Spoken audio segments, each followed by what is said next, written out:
السلام علیکم ورحمۃ اللہ وبرکاتہ۔ آپ دیکھ رہے ہیں ہمارا چینل عملیات کا خزانہ اور میں محمد ساجد علی خان۔ دوستو، امید کرتا ہوں کہ آپ سب خیریت سے ہوں گے اور اللہ تبارک و تعالی ہم سب کی بے حساب بخشش و مغفرت فرمائے، تمام مصیبتیں پریشانیاں آنے والی آفات و بلیات سے بھی ہم سب کی حفاظت فرمائے۔ دوستو، آج میں آپ لوگوں کو جو عمل اور وظیفہ بتانا چاہتا ہوں یہ ہے، اگر کسی سے کوئی حاجت ہو، کوئی کام ہو، یا کسی سے کوئی مقصد نکلوانا ہے، یا کسی کو اپنی محبت میں گرفتار کرنا چاہتے ہیں کہ اس کے دل میں میری محبت، عزت، قدر پیدا ہو، تو ایک عمل میں آپ لوگوں کو بتانا چاہتا ہوں۔ اس عمل کو کریں، انشاءاللہ اللہ تبارک و تعالیٰ کے فضل و کرم سے آپ کا جو مطلوبہ مقصد ہوگا وہ پورا ہوگا۔ اگر آپ نے ابھی تک ہمارا چینل سبسکرائب نہیں کیا تو سب سے پہلے ہمارا چینل سبسکرائب کریں، بیل آئیکن کو آل نوٹیفیکیشن پر اوکے کریں،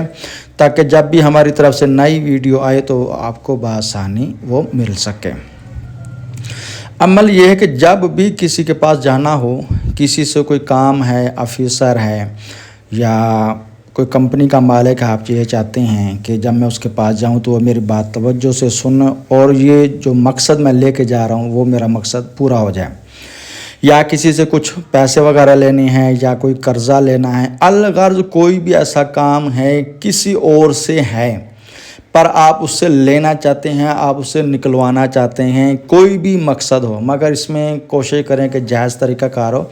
ناجائز میں آپ لوگوں نے یہ عمل نہیں کرنا۔ تو جب بھی اس طرح کا کوئی مقصد ہو، آپ یہ چاہتے ہیں کہ یہ میرا مقصد پورا ہو جائے، تو اس کے لیے آپ نے باوضو حالت میں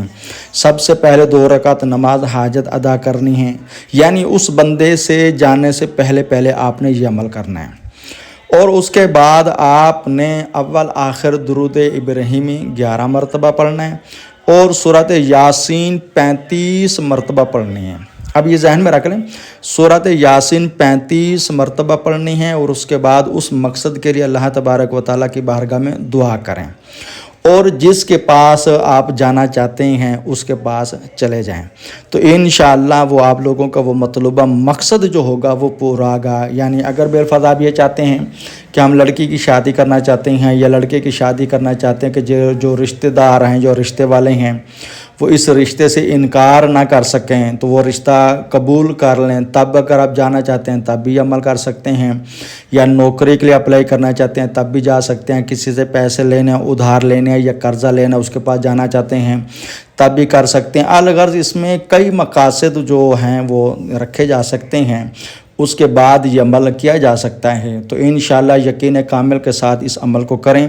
اور اللہ تبارک و تعالیٰ کی بارگاہ میں صدق کے دل سے دعا کریں، اللہ تبارک و تعالیٰ آپ لوگوں کے لیے آسانی پیدا فرما دے گا، اور جس مقصد کے لیے آپ پڑھیں گے ضرور اس میں کامیابی حاصل ہوگی۔ اگر بالفرض اگر اس دن نہیں ہوا یا اگلے بندے سے ملاقات نہیں ہو سکے یا وہ نہیں مانا، آپ کو پتہ کہ دوبارہ پھر میرا اس کے پاس چکر لگے گا، تو آپ پھر پڑھیں۔ اگر بالفرض نے انکار کر بھی دیا، پھر بھی آپ 2-4 دن عمل یہ پڑھیں، بھلے اس کے پاس نہ جائیں مگر یہ عمل ضرور کریں، ہو سکتے وہ بیک کرے اور آپ کو کنٹیکٹ کرے، آپ سے رابطہ دوبارہ کرے، یہ اس وظیفے کی برکت سے۔ اگر پہلے دن نہ ہو، وہ انکار کر دیں، 2-4 دن پھر بھی آپ یہ وظیفہ کریں اس نیت سے کہ میں اس کے پاس تو گیا ہوں پر اس نے انکار کر دیا، اس عمل کی برکت سے ہو سکتے وہ دوبارہ پھر مان جائیں اور آپ لوگوں کا کام ہو جائے۔ بعض اب ایسا ہوتا ہے کہ رشتے کے لیے جاتے ہیں، بظاہر وہ انکار کر دیتے ہیں، تو کچھ دنوں بعد وہ پھر دوبارہ بلا لیتے ہیں، ہاں جی ہمیں رشتہ پکا کرنا ہے جو بھی ہے۔ بعض وہ شروع میں مشرق اگر بالفرض وہ انکار کر بھی دے دیتے ہیں تو آپ لوگ 2-4 دن پھر بھی عمل کریں، تاکہ ہو سکتا ہے اب اس وظیفے کے برکت سے وہ کام ہو جائے۔ یا بعض اب ایسا ہوتا ہے کہ کچھ چیزیں ایسی ہوتی ہیں بظاہر وہ رکاوٹ ڈال رہی ہوتی ہیں، اس عمل کی برکت سے وہ کام تو ہونا ہوتا ہے مگر وہ چیزیں آڑے آ جاتی ہیں جس وجہ سے ہمارا یہ کام رک جاتا ہے۔ اگر ہم 2-4 دن مزید پیچھے سے پڑھائی کریں گے تو ہو سکتا ہے جو چیز رکاوٹ ڈال رہی ہے وہ چیز ہٹ جائے، وہ ہمارا کام ہو جائے۔ تو اس لیے آپ کی مہربانی، کوئی بھی عمل کرنا ہو، جب جس نیت سے بھی عمل کرنا ہو، اس میں اگر پہلے دن کامیابی نہیں ملی تو 2-4 دن پھر بھی یہ عمل کریں، یقین کامل کے ساتھ کریں، انشاءاللہ اللہ تبارک و تعالیٰ کے فضل و کرم سے ضرور کامیابی حاصل ہوگی۔ السلام علیکم ورحمۃ اللہ وبرکاتہ۔